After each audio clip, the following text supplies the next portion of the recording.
तव कथामृतं तप्तजीवनं कविभिरीडितं कल्मषापः श्रवणमंगलं श्रीमदाततं भुवि गृह्णन्ति ये भुरिदा जना।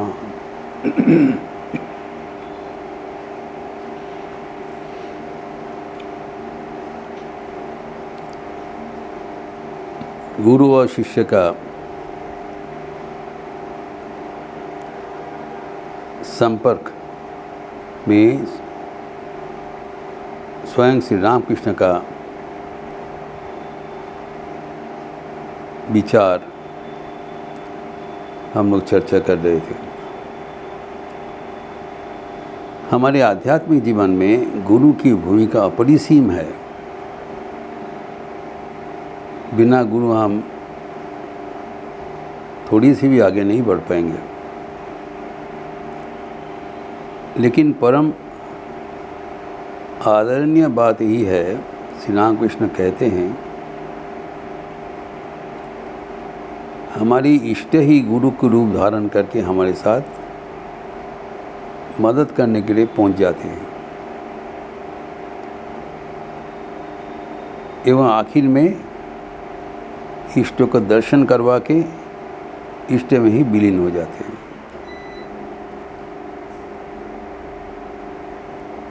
ये भरोसा का बात है। इसमें संकेत मिलता है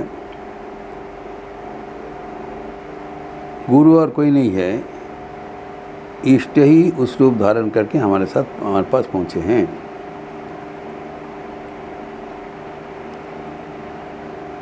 इससे प्रतीत होता है कि स्वयं ईश्वर एक रूप धारण करते हैं जो कि एक भक्त का इष्ट बनता है। वही रूप धारण करके वो उस भक्त के साथ लीला करना चाहते हैं। इसके लिए उनके पीछे पड़े रहते हैं। जब तक वो इष्ट का प्राप्त ना करें तब तक इष्ट इंतज़ार करेंगे,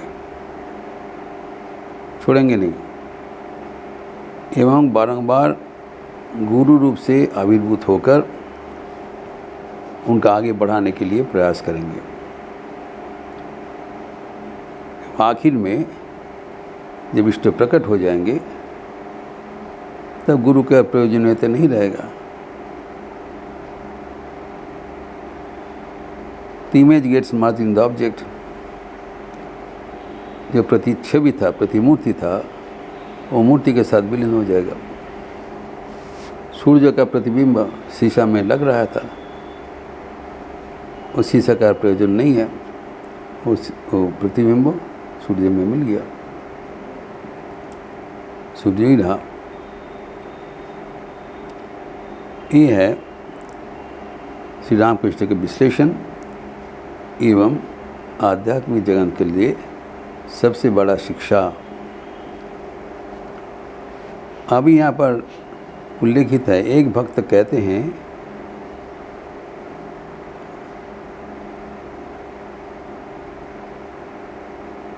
गुरु की माथा एवं शिष्य के पाँव। लगता है भक्त और कोई नहीं है, स्वयं मास्टर महाशय हैं, क्योंकि सबका नाम उल्लेखित है। जब वो उनके नाम गोपन रखते थे। एक भक्त बोलितेছেন गुरुर माता शिष्येर पा। ये मस्तक एंड पैर, ये जो संपर्क के बारे में बोला जा रहा है, इसके विभिन्न अर्थ किए हैं भक्तगण। वो भी बड़ा इंटरेस्टिंग है। लेकिन पहले हमें भली भांति जानना चाहिए कि गुरु के स्थान शरीर में कहाँ रहता है। हम जानते हैं कि हमारे शरीर में जो सप्त चक्र है, सर्वनिम्न जो रीढ़ की हड्डी के नीचे मूलाधार चक्र है, एवं उसके ऊपर जो दो लोअर चक्र होता है, स्वादिष्ठान एवं मणिपुर, इसका 3 चक्र अतिक्रम करके जब चौथा चक्र में आते हैं, जो हृदय मंदिर में है, उसको अनाहत चक्र कहलाता है। जब मन कुंडलिनी शक्ति के रूप में जो सुप्त रूप से जो शक्ति है उसको अवलंबन करके अनाहत चक्र में उपस्थित होता है, तभी आध्यात्मिक जगत उन्मोचित हो जाता है। The beginning of our spiritual realisation. और वहाँ पर ही हमारे इष्ट विराजमान है, बराबर है। किसी को दिखाई पड़ता, अधिकांश को दिखाई नहीं पड़ता, तो वहाँ पर विराजमान है, वहाँ से हमें परिचालित कर रहे हैं अलक्षित में, without our knowledge, without our awareness हम परिचालित हो रहे हैं। अभी जो हृदय मंदिर में विराजमान इष्ट को जो प्रच्छन्न रूप में है, उनको दर्शन करने का प्रक्रिया है गुरु को शरणागत होना। अभी गुरु का स्थान कहाँ है? वो मस्तकोपरि। तो अनाहत चक्र के ऊपर में पंचम चक्र है विशुद्ध चक्र, जो कंठ में है। कंठ में मतलब कंठ का बराबर रीढ़ की हड्डी में विशुद्ध चक्र है। उसके ऊपर भ्रू मध्य में जो स्थान है, उसके बराबर रीढ़ की हड्डी में जो है आज्ञा चक्र, षष्ठ स्थान एवं सप्तम एवं आखिरी स्थान है शिरोपरि, सहस्रार चक्र। वहाँ पर गुरु का स्थान है। वो सहस्त्रधर श्वेत पद्म से चिन्हित होता है।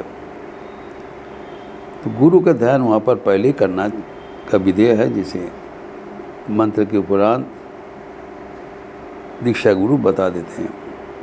गुरु का स्थान है शिरोपरि, और वहाँ पर गुरु को ध्यान करते हुए, पूजा करते हुए, प्रसन्न करते हुए जब हम गुरु को जागृत कर देते हैं, तो गुरु क्या करते हैं, वहाँ से हमको पकड़ के रीढ़ की हड्डी का रास्ता से लेकर काल्पनिक रूप से हृदय मंदिर में ले आते हैं। हृदय मंदिर में ले आकर वो जो हृदय में जो हमारा इष्ट विराजमान है, उनको दर्शन करवा के कहते देखो ये तुम्हारे इष्ट हैं, यहाँ पर है, इनको पूजा करो। तो हम तब इष्ट को पूजा करते हैं, इष्ट का नाम उच्चारण करते हैं। इसके बीच गुरु इष्ट में लय हो जाते हैं। फिर ध्यानांत, फिर गुरु इष्ट से लेके फिर शिरोपरि चले जाते हैं। ये दिन दैनंदिन है। जब आखिर दर्शन होगा तो गुरु वहाँ पर विलीन हो जाएंगे, इष्ट का हम बराबर दर्शन आबाद रहेगा। यही है। तो ये जो गुरु का माथा शिष्य का पा जो बताइए, उल्टा बता दिया। अर्थात गुरु हमारे तो गुरु शिरोपरि रहेगा, गुरु का माथा नहीं, गुरु का पैर हमारा शिरोपरि है, लेकिन उल्टा नहीं बताया। तो गिरिंद्र कहते हैं हाँ बहुत अच्छा है। तो नवगोपाल एक भक्त है, नवगोपाल जानते हैं नवगोपाल, तो वो कहते ये इसका अर्थ जानते हो, ये है कि जो शिष्य का जो पैर है वो गुरु के जो माथा है उसमें शिष्य का पैर लेके उनके पास देना पड़ेगा। गुरु का जो सिर है वो शिष्य का बराबर बरनीय है, शिष्य को याद रखना चाहिए। तो गिरीश घोष कहते हैं नहीं ऐसे नहीं है। इसका मतलब है एक छोटा बच्चा जब पिताजी को कंधे में चढ़ जाते हैं तब वो सिर में चढ़ जाते हैं। छोटा बच्चा चल नहीं पाते हैं तो उनका पैर पिताजी के ऊपर चले जब माथे में स्पर्श करता है यही अर्थ है कि गुरु का माथा शिष्य के पाए। गिरीश घोष का ये अर्थ है। ठाकुर कुछ नहीं बोल रहे, सुन रहे। यह है गिरीश घोष का भावना कि गुरु हमारे इतने आपन है, हम जब चलने में असमर्थ हो जाते हैं तब कृपा करके हमको अपने कंधे पर चढ़ा के, माथा पर चढ़ा के ले जाएंगे। और भक्तगण ऐसी विश्वास करते हैं, ऐसी भावना है कि हम जब चलने में असमर्थ हो जाएंगे, चलने में बिल्कुल हमारा पैर चलचित हो जाए, रोध हो जाएगा, तब गुरु के माथा हमारा स्थान है। गुरु जी हमें माथा पर उठा के ले जाएंगे। इतने गुरु जी की करुणा है, प्रेम है, दया है, अशेष है। ऐसी भावना होना चाहिए। गिरीश घोष का जो चिंतन है अतीब उत्तम चिंतन, अर्थात भगवान के साथ उनका करीबी दर्शनीय है। एक करीबी के कारण गिरीश घोष उद्धार हो गया। और वहाँ में सिखाते हैं, learn to make God your very own. भगवान को अपना लो।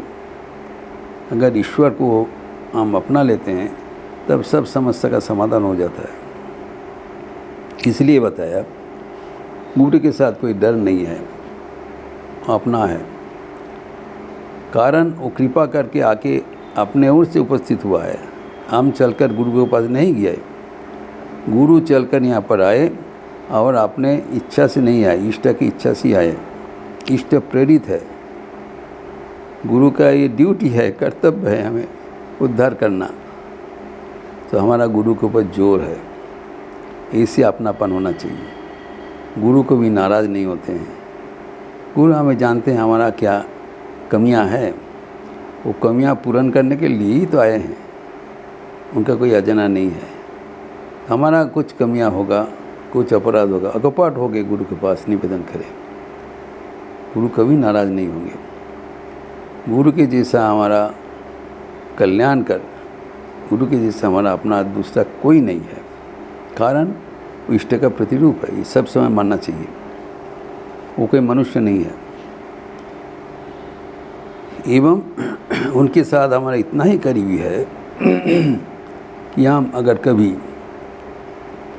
चलने में असमर्थ हो जाएंगे तो हमको अपने कंधे में लेकर चले जाएंगे और हमें उद्धार कर देंगे। जब हम इस मनोभाव से गुरु को पूजा करेंगे, श्रद्धा करेंगे, प्रेम निवेदन करेंगे, तभी हमारे आध्यात्मिक जीवन सफल होगा।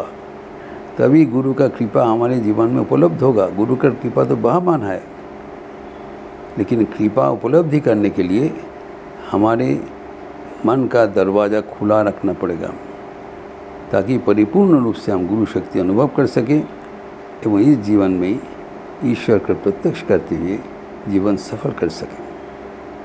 ओम शांति शांति शांति। हरि ओम तत्सत।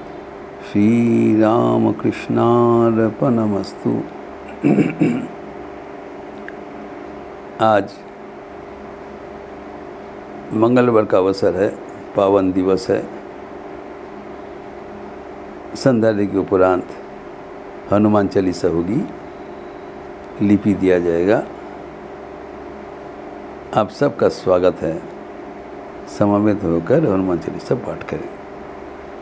अच्छे रहिए, स्वस्थ रहिए, आनंद में रहिए। नमस्कार।